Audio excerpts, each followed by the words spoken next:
السلام علیکم ورحمۃ اللہ۔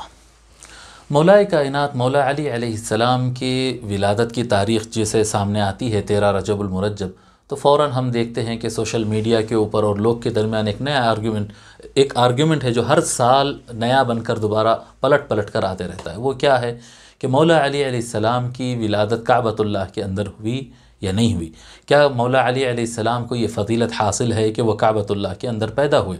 اس کے اوپر ہم دیکھتے ہیں کہ بہت سارے حضرات جو ہے وہ مولا علی علیہ السلام کی ایک فضیلت کم کرنے کی نیت سے بڑا زور لگاتے ہیں، بڑی طاقت لگاتے ہیں اور یہ کہتے ہیں کہ مولا علی علیہ السلام کعبۃ اللہ کے اندر پیدا نہیں ہوئے، اور امام حاکم رحمۃ اللہ علیہ نے جو روایت اس میں لائی ہے اس کی سند نہیں ہے، اور اس طرح سے پتہ نہیں کیا کیا بحثیں کرتے ہیں اور پوری جان لگا دیتے ہیں یہ ثابت کرنے کے لیے کہ مولا علیہ السلام کعبۃ اللہ کے اندر پیدا نہیں ہوئے اور یہ فضیلت ان کو حاصل نہیں ہے۔ اور یہ فضیلت جو ہے وہ حکیم ابن حزام ان کو یہ کیا کہتے ہیں، یہ فضیلت حاصل ہے، اور مسلم شریف میں وہ جو روایت آئی ہے وہ روایت زیادہ مضبوط ہے اور صحیح ہے فلاں فلاں۔ میں ان سے ایک دو تین باتیں عرض کرنا چاہوں گا۔ بات نمبر ایک یہ ہے کہ یہ حکیم ابن حزام کی جو پیدائش کعبہ کے اندر ہوئی ہے، ذرا ایک مرتبہ وہ اس کی سند کو جا کر چیک کر لیں۔ اس کی سند منقطع ہے۔ جو حضرات اس کے یعنی مولا علی علیہ السلام سے متعلق جو فضیلت کی روایت آئے گی اس کی سند کو تو بھرپور طریقے سے جانچتے ہیں، لیکن حکیم ابن حزام ان کے بارے میں اگر کوئی روایت مل جائے تو وہ سند کو جانچنے کی ان کو ضرورت ہی نہیں محسوس ہوتی ہے، بس فوراً اٹھایا اور لے لیا۔ نہیں، اس طرح سے نہ کریں، وہ سند کو جانچ لے۔ وہ سند کو ایک مرتبہ اگر وہ لوگ جانچ لیں گے، اس کے بعد یہ روایت بیان کرنا وہ لوگ خود ترک کر دیں گے۔ حکیم ابن حزام والی روایت بیان کرنا وہ لوگ خود ترک کر دیں گے۔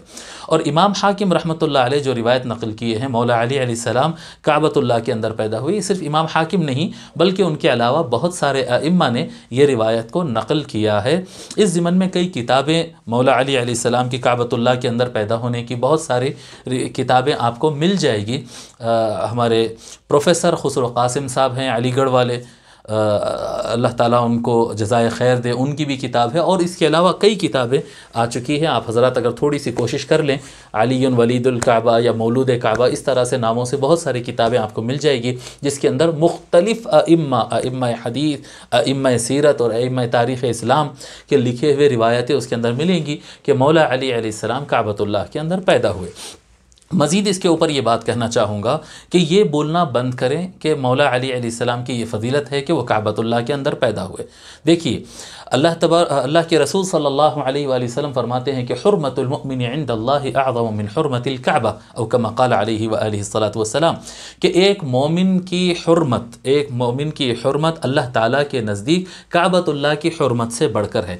اب یہاں پر ایک مومن جو عمل صالح کرنے والا ہو، اللہ والا ہو، ایک اللہ والا، ایک ولی اللہ کا مقام کعبۃ اللہ سے بڑھ کر ہے اللہ تبارک و تعالیٰ کے نزدیک۔ اور مولا علی علیہ السلام صرف ایک مومن نہیں ہے، اور بلکہ ایک عام اولیاء میں سے ایک عام ولی نہیں ہے، بلکہ قطب و غوث نہیں ہے، بلکہ وہ ولی ہے، وہ فاتح ولایت ہے، وہ ولی الاولیاء ہے، وہ سید الاتقیاء ہے، جن کا ہاتھ اٹھا کر ان کی ولایت کا اعلان سرکار نے اعلان کیا، وہ فاتح ولایت ہے۔ انہی کے در سے سارے اولیاء کو ولایت کی خیرات بٹتی ہے۔ تو مولا علی علیہ السلام کی فضیلت ہرگز نہیں ہو سکتی ہے کہ وہ کعبۃ اللہ کے اندر پیدا ہوئے۔ کعبۃ اللہ کی یہ فضیلت ہے۔ یہ چیپٹر مولا علی علیہ السلام کی فضائل کا چیپٹر نہیں ہے، یہ کعبۃ اللہ کی فضائل کا چیپٹر ہے۔ جیسا کعبۃ اللہ کے مکہ مکرمہ اور کعبۃ اللہ کے کئی فضائل بیان کیے جاتے ہیں، اس میں یہ فضیلت بیان کی جائے کہ اس کے اندر مولا علی علیہ السلام بھی پیدا ہوئے ہیں، یہ بھی کعبہ کو یہ فضیلت، مکہ مکرمہ کو اور کعبۃ اللہ کو یہ فضیلت حاصل ہے۔ اس کو سمجھنے کے لیے ایک مثال کے طور پر کہتا ہوں کہ جب حضور نبی اکرم صلی اللہ علیہ وآلہ وسلم پیدا ہوئے تو کوئی بھی شخص حضور صلی اللہ علیہ وآلہ وسلم کے فضائل اور مناقب میں یہ نہیں لکھتا کہ آپ مکہ میں پیدا ہوئے۔ مکہ کے فضائل میں یہ لکھا جائے گا کہ سرکار وہاں پر پیدا ہوئے، مکہ مکرمہ کی سرزمین کو آپ نے شرف بخش دیا ہے، یہ مکہ کی زمین کو یہ فضیلت حاصل ہو گئی۔ اسی طرح سے مولا علی علیہ السلام کو بھی اللہ تبارک و تعالیٰ نے وہ مقام دیا ہے کہ اگر مولا علی علیہ السلام، بحثیں کرنے والے بحثیں کرتے رہے، جی سندوں پہ بحثیں کرنے والے اور مولا علی علیہ السلام اندر پیدا ہوئے یا اندر نہیں پیدا ہوئے، اس پر بحث کرنے والے حضرات بحث کرتے رہے۔ جن حضرات کے پاس یہ ثابت ہو جائے کہ مولا علی علیہ السلام کعبۃ اللہ کے اندر پیدا ہوئے، وہ لکھ دیں کہ کعبۃ اللہ کو ایک فضیلت اور حاصل ہو گئی۔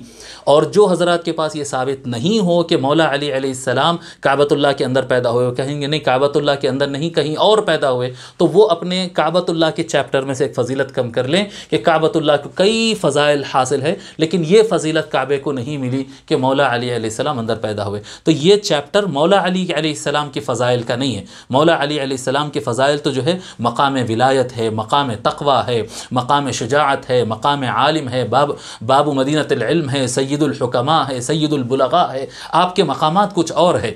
یہ جو چیپٹر ہے کہ مولا علی کعبۃ اللہ کے اندر پیدا ہوئے یا نہیں ہوئے، یہ فضائل کعبہ کا چیپٹر ہے۔ اگر مولا علی علیہ السلام کا اندر پیدا ہونا ثابت ہے تو کعبۃ اللہ کے فضائل میں ایک فضیلت بڑھ گئی، اور مولا علی علیہ السلام اگر اندر پیدا نہیں ہوئے تو کعبۃ اللہ کے فضائل میں ایک فضیلت کم ہو گئی ہے۔ مولا علی علیہ السلام کی شان اس سے بہت زیادہ ارفع اور اعلیٰ ہے۔ میں سمجھتا ہوں کہ اتنی بات عقل مند حضرات کے لیے کافی ہے۔ اللہ تبارک و تعالی ہم سب کو حضور نبی اکرم صلی اللہ علیہ وآلہ وسلم کی نبوت اور خاتمیت اور مولا علی علیہ السلام کی ولایت فاتحیت سے کے فیض سے ہم کو مالا مال فرمائے۔ السلام علیکم ورحمۃ اللہ۔